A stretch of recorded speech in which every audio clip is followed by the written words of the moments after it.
Imagine by the time we speak to you next week, we'll have official deals set up for João Paulo and Raul Ruidiaz. Moving over to our Kraken here, things, we're just talking about playoffs and titles, and then we've got our... Can I say it? Say what? What's Kraken? Okay.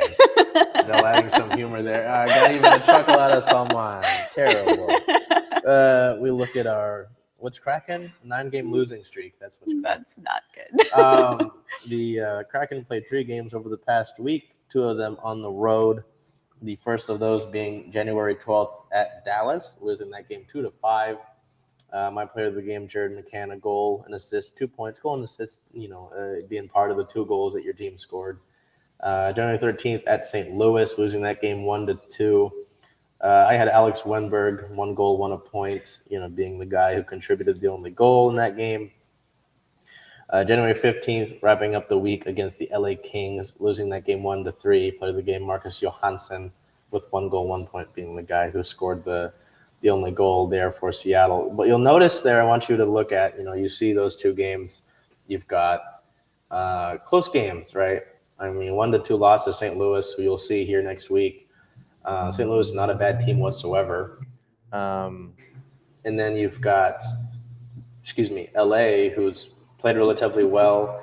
Seattle played a really tight game with them, and it would have been a 1-2 game had not been the open net goal at the end of the game. So Seattle's, they're competitive with a lot of these teams.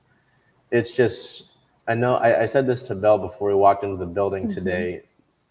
What Captain Mark Giordano said after the December 31st loss to Calgary continues to ring true, is that this team continues to lose games in new ways, finding new ways to lose. So it's tough. It's tough out here. But I have to repeat, this is to be expected with an expansion side. Just the little things, like that game to the Kings. The Kings got those 2 first goals off of rebounds. Chris Drieger made good saves, hit him right in the chest or hit him off his blocker, and then the puck lands right in front of an LA King, who's able to just tuck it in there. And you did mention that was towards the end of the game there, right? So it was a tight game for most of the time? Yeah, because the first one came relatively early, but then the second one came around later in the second period, and then the third goal to really put it away was like with 30 seconds left. So it was a tight game. But the issue with playing a tight game like that against LA is that LA is made for that. They can sit there and park the bus, grind you along the boards, and really just kind of essentially just sit on the ball. You know what I mean? On the puck. So it's tough, and I get it, and I get the frustration. But I mean, again, this is not Vegas. This is a completely different situation, and we're going to continue to have these struggles until when? I can't tell you. If you want to look so far into the offseason, the Kraken will have a good amount of cap space, so you can look there. But this is a team that they stay in games. It's not like they're losing every game 7-0. It could be worse ultimately. We're still not the worst team in the league, so there's something there. But, it is an experience.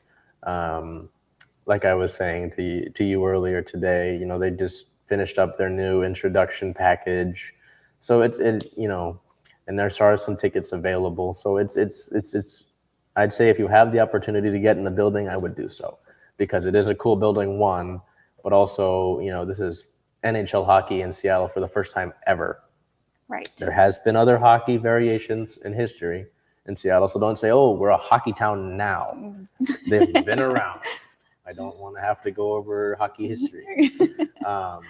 But I would say, you've got a pro team, make the most of it, because we could be, tell me, right now, this week, what other pro teams are playing? No one. Exactly. So we could be in this awkward position where we were in past years, where it's like, oh, the Seahawks are out of the playoffs.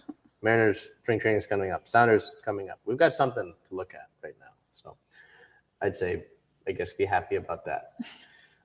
In injury news, this got reported today. Backup goaltender Chris Drieger was placed in COVID protocol just a day after he started. Antoine Bibeau will back up Philip Grubauer until Drieger is out of protocol. Bibeau is being recalled from the Allen Americans of the AHL, which is interesting because normally it would go to Joey Decord, who we've seen earlier in the year when Drieger's been out. But because of travel issues, we will not see Decord. Kind of an interesting story I want to share. My friend RJ, who also reports on the Kraken, mentioned that their practice today that the media thought Drieger was out there at practice on the ice today, but the helmet was taken off of the goaltender, and it was the goaltender coach. They thought it was Drieger. They thought he played like him and everything, just maybe slow here and there, and until they saw him take the helmet off and he was balding without a beard. Chris Drieger has a pretty prominent beard. So it's kind of a funny story to think, oh, he's out there, and then you take him out. It's the goalie coach. What the hell? But yeah, ultimately, it could be worse for our Kraken outside of the corny jokes that my co-host made.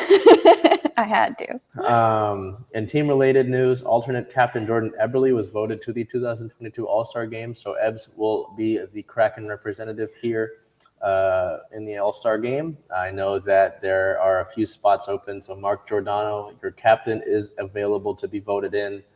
If you want to go vote for the captain, go ahead. I know, he's kind of a guy who's a little bit up there in age, but has had a successful career. He's your captain for obvious reasons, just because he's the oldest guy, and, he filled the captain spot in Calgary. But Jared McCann, I think, has been playing a relatively good season, and I think he could take one of those spots. But aren't those always the guys that we want to be named as all-stars, the ones that have had successful careers and they're kind of just hitting the end there and you want to see them?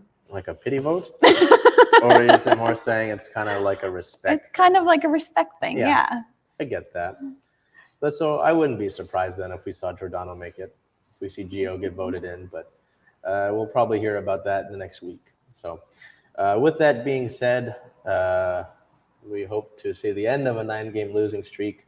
The Kraken sit at a 10-win, 23-loss, 4 overtime loss record, totaling in 24 points still. We have not moved up in that category in points over the last week. Sitting 8th in the Pacific Division still, with their next set of games, 4 more games, as we continue the 6-game homestand. The first one being January 17th versus the Chicago Blackhawks with a 2 p.m. puck drop on Martin Luther King Jr. Day. The next game being January 20th versus the San Jose Sharks with a 7 p.m. puck drop, getting back to the relatively standard time. January 21st on a back-to-back there against the St. Louis Blues with another 7 p.m. puck drop. And then January 23rd playing the Florida Panthers at 6 p.m. Florida previously beating them, one of the top teams in the league, beating them on the road down in Florida, which is, to use that terminology, again, one of the tougher barns to play in around the league. So hopefully by the time we speak to you next week, we're not on a 13-game losing streak. In case you need to know, and I just hope we don't have to even consider it, the longest losing streak in NHL history is 19 games. That was set last year by Buffalo. So let's not get anywhere closer to that, huh?